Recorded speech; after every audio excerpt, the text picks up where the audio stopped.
بسم اللہ الرحمن الرحیم۔ السلام علیکم۔ یعنی گھر کا ڈاکٹر میں خوش آمدید کہتا ہوں۔ آج کی میری اس ویڈیو کا موضوع ہے کہ کیا آپ جانتے ہیں اکثر خواتین جلدی حاملہ کیوں نہیں ہوتی؟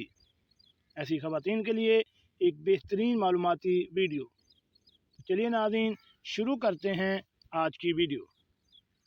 ناظرین، عورتوں کو مسوڑھوں کی تکلیف تھی۔ ان کے حمل میں 7 ماہ کی تاخیر ہوئی۔ دانتوں کے مرض سے دل کے امراض، ذیابطیس، اسقاط حمل اور مردوں میں مادہ منوع کی کمی کا باعث بنتا ہے۔ دانتوں کے مرض کے باعث حمل میں تاخیر کی کئی وجوہات میں سے ایک وجہ یہ بھی ہو سکتی ہے۔ آج ہم آپ کو ایک ایسی بڑی غلطی کے بارے میں بتائیں گے جس کی وجہ سے جو ہماری اکثر بہنیں ہیں وہ جلدی حاملہ نہیں ہوتی۔ وہ غلطی کون سی ہے؟ کچھ لوگوں نے بتایا ہے کہ جسمانی اور جنسی طور پر بالکل تندرست ہیں، رپورٹ بھی ٹھیک ہے، پھر بھی حمل نہیں ٹھہر رہا۔ وہ انگریزی میڈیسن بھی کھا چکی ہیں، دیسی نسخہ جات کو بھی استعمال کیا ہے۔ ریسرچ میں سینکڑوں لوگوں کی ازدواجی کے بارے میں جانکاری کی گئی ہے۔ ماہرین کا کہنا ہے سب میں ایک ہی بات مشترک پائی گئی۔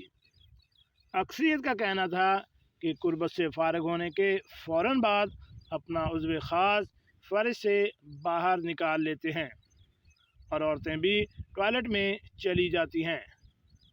تو ماہرین کے مطابق مرد کا خارج شدہ مادہ منوع ہے وہ عورت کی خارج شدہ رطوبت جو ٹوائلٹ کچھ دیر بیٹھنے سے ضائع ہو جاتی ہے۔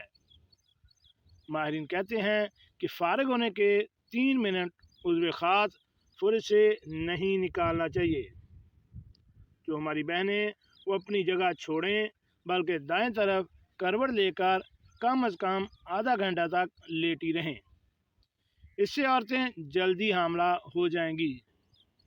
اگر جوڑے کو حاملہ ہونے کی اجازت نہیں ہے تو وہ اکثر یہ فرض کر لیتے ہیں کہ ان کی زرخیزی میں کوئی خرابی ہے۔ تاہم بانجھ پن ہمیشہ ہی بنیادی وجہ نہیں ہوتا۔ بعض اوقات یہ آپ کی طرز زندگی کی وجہ سے ہوتا ہے جو کنبہ شروع کرنے کے آپ کے منصوبوں کو موافق بناتا ہے۔ اگر آپ کو حاملہ ہونے میں پریشانی ہو رہی ہو تو یہاں آپ کو ایک نوزائشی ماہر سے ملنے سے پہلے 9 کام کرنے کی ضرورت ہے۔ اگر آپ کا وزن کم یا زیادہ وزن ہے تو آپ کو حاملہ ہونے میں دشواری اور حمل کے کچھ مسائل ہونے کا زیادہ امکان ہو سکتا ہے۔ یہ وقت نہیں ہے کہ آپ اپنا وزن کم کریں یا غیر صحت مند کھانوں سے اپنا پیٹ پر کریں۔ آپ کو اور آپ کے بچوں کو صحت مند غذا کی ضرورت ہے۔ فولک ایسڈ یعنی فولیٹ ایک قسم کا وٹامن B9 ہے۔ حاملہ خواتین اور جو حاملہ ہونا چاہتے ہیں ان کے لیے فولک ایسڈ لینا ضروری ہے۔ فولک ایسڈ دماغ کے پیدائشی اور خراب اعصاب NTD کو روکنے میں مددگار ثابت ہوتا ہے۔ اگر آپ کوئی اور وٹامن یا ہربل ضمیمہ استعمال کر رہے ہیں تو اسے لینا چھوڑ دیں اور اسے ڈاکٹر کے مشورے سے ہی لیں۔ نیند کا غیر یقینی شیڈول آپ کی ماہواری کو متاثر کرے گا۔ کافی نیند نہ لینا جسم کو دباؤ ڈالنے کے ساتھ ساتھ آپ کے مدافعتی نظام کو بھی نقصان پہنچا سکتا ہے۔ اگر آپ انفیکشن کو پکڑنے کا خطرہ چلا سکتے ہیں تو آپ کو تولیدی چکر کو نقصان پہنچا سکتا ہے۔ حمل سے پہلے کی صحیح ویکسین حاصل کرنے سے آپ اپنے جسم اور آپ دونوں کی صحت کی حفاظت کر سکتے ہیں۔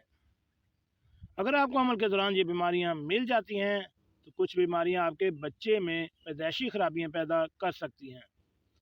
لہٰذا اگر آپ حاملہ ہونے کا سوچ رہی ہیں تو براہ کرم یقینی بنائیں کہ آپ کے قطرے تازہ ہیں۔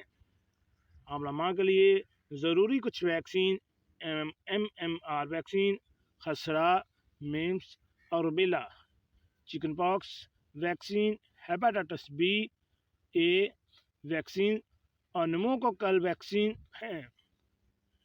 حاملہ ہونے سے پہلے مکمل جسمانی معائنہ آپ کے اپنے ڈاکٹر سے ملاقات کی ضرورت ہوگی۔